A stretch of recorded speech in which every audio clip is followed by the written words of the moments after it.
yang gue agak bingung ya, kalau dibilang curang ya, kalau dibilang curang, anggaplah dibilang curang dan curang gitu ya.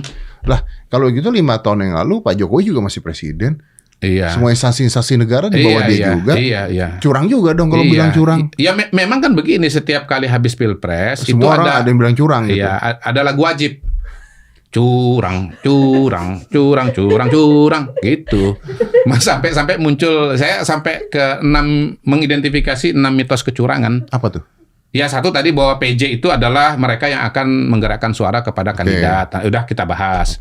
Yang kedua bahwa KPU Bawaslu itu adalah alatnya presiden. Ya, itu jelas salah. Karena berbeda dengan masa Orde Baru di mana KPU itu di bawah Kementerian Dalam Negeri dan Kementerian Dalam Negeri adalah anak buahnya presiden.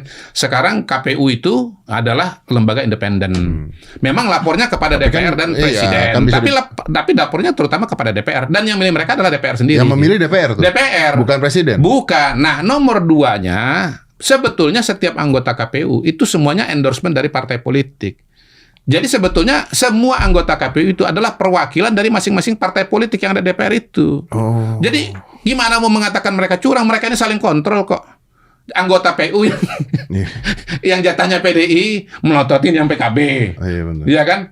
Yang Golkar melototin PDI. Jadi saling melotot mereka itu. Iya, jadi sulit ya. Iya, begitu anggota KPU, begitu juga anggota Bawaslu, begitu juga DKPP. Iya. Itu. Jadi sebetulnya absurd kalau mau mengatakan KPU itu adalah alatnya presiden gitu. Itu yang kedua.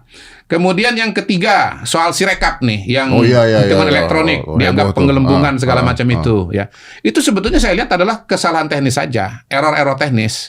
Kalau istilah saya itu kita bikin catatan 1 lembar buat belanja di minimarket aja bisa salah, apalagi yang 823.000 TPS gitu.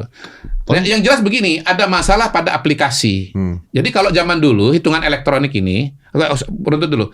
Hitungan ini ada 2, pertama elektronik, yang kedua manual. Manual itu yang kertas itu loh, direkap, dikumpulin. Kayak kita lagi ujian, lalu masih nggak sih sekarang anak sekolah ujian tulis diserahin nama guru, masih ya? Masih kayaknya. Masih ya? Ada beberapa masih. Masih beberapa. Kayak begitu, lalu direkapkan kecamatan, kabupaten kota, provinsi, baru ke tingkat pusat. Kesalahan teknik lah berarti. Nah, kalau di yang elektronik itu dari TPS langsung muncul di layar kan elektronik. Nah, kalau dulu cuman fotonya doang, kayak kita foto KTP kita, lalu kemudian ditampilin fotonya gitu. Jelek atau bagus, fotonya mungkin tergantung kamera HP-nya gitu. Kadang-kadang saya ingat dulu waktu ngecek itu, ini angka 8 apa 3 sih gitu. Misalnya gitu. Tetapi tidak seperti sekarang. Yang sekarang ini membaca hasil foto tadi. Nah, disinilah aplikasi ini kelihatannya punya masalah. Tapi kalau ini punya masalah, kenapa dulu DPR tidak memantau? Apa emang nggak dites dulu? Berarti balik lagi ke DPR. Lebih jauh lagi setahu saya, sistem yang sekarang ini udah diuji coba tahun 2020, Pilkada 2020. Gitu. Pertanyaannya sekarang, apakah ini sistem yang sama? Kalau ada kesalahan gimana dong? Kalau ada kesalahan, ya dikoreksi aja. Itu yang dilakukan oleh KPU sekarang ini kan. Kalaupun misalnya nanti ada problem-problem di situ, toh ujungnya yang akan dijadikan dasar untuk penghitungan resmi. Yang manual. Itu undang-undang jelas sudah mengatakan begitu. Jadi kalau dicap sebagai kecurangan sistematis, sebetulnya itu hanya kesalahan teknis saja. Kemudian soal dana perlindungan sosial atau bansos, ini penting banget. Nah, ini yang paling masalah. Karena sekarang digodoknya beras sekarang susah. Beras mahal nih katanya. Iya. Itu kan kalau beras mahal itu dianggap sebagai implikasi. Iya, tapi sebenarnya dilihat dari sisi yang lain. Loh, makanya karena beras mahal maka pemerintah membantu dong. Enggak ada, kan bantu dulu baru mahal. Dari kemarin-kemarin udah mahal. Om jarang beli beras sih. Iya sih. Iya, kecuali Om yang beli beras sendiri, kan Om nggak beli beras sendiri kan. Yang penting begini yang saya mau bilang, dana perlindungan sosial, nama resminya itu dana perlindungan sosial, bukan bansos. Dana perlindungan sosial kan sering dikatakan ini 500 triliun ini adalah uang yang digunakan untuk memenangkan 02. Oh, salah. Dananya totalnya itu 2496 kalau nggak salah, nggak sampai 500. Yang jelas bro, dana itu isinya sebetulnya macam-macam. Ada untuk pangan, ada untuk kesehatan. Ya, kayak BPJS itu kan untuk kesehatan, paham. Ya kan? Ada untuk pendidikan, Kartu Indonesia Pintar. Ada untuk BBM.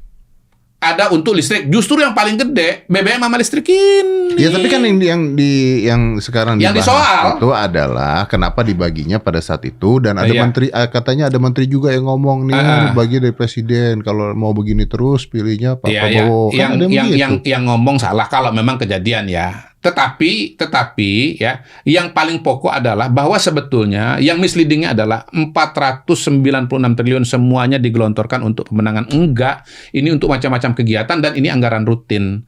Jadi yang namanya anggaran buat pangan, kesehatan, pendidikan itu sebetulnya hanya sepertiga saya hitung. Dibandingkan dengan total kalau digabungkan dengan. Tapi benar nggak yang dituduhkan bahwa kenapa dibaginya pada saat mau pencoblosan? Kalau saya sih percaya bahwa itu sebetulnya berkaitan dengan situasi dan kondisi ya. Kayak El Nino misalnya ya, memang ada El Nino dibagi. Kebutuhan rakyat dibagi gitu. Pemilu dibagi. Ya. Kalaupun misalnya mau dikejar lebih jauh, diskresi. Kalau diskresi kan dalam koridor. Iya kan? Yang penting nggak melanggar kan? Nggak melanggar. Iya ya. dong. Tapi kan yang dibilang kan katanya melanggar bukan undang-undang, tapi melanggar etika kan. Gua gitu balikin. Kan. Ntar kalau yang bersangkutan menjadi presiden, kira-kira baginya kapan? Diskresi lagi kan jawabannya kan? Itulah kelebihannya dari seorang petahana. Dan yang jelas, bansos segala macam itu, hemat saya, itu bagian dari pekerjaan presiden dan wewenangnya presiden. Kalaupun ada dampaknya, itu lebih kepada kepuasan kepada presiden. Gitu. Bukan ke calon presiden. Soal calon presiden, ya balik ke lu. Lu mau mendekat yang harum, atau mau menjauh dari yang harum.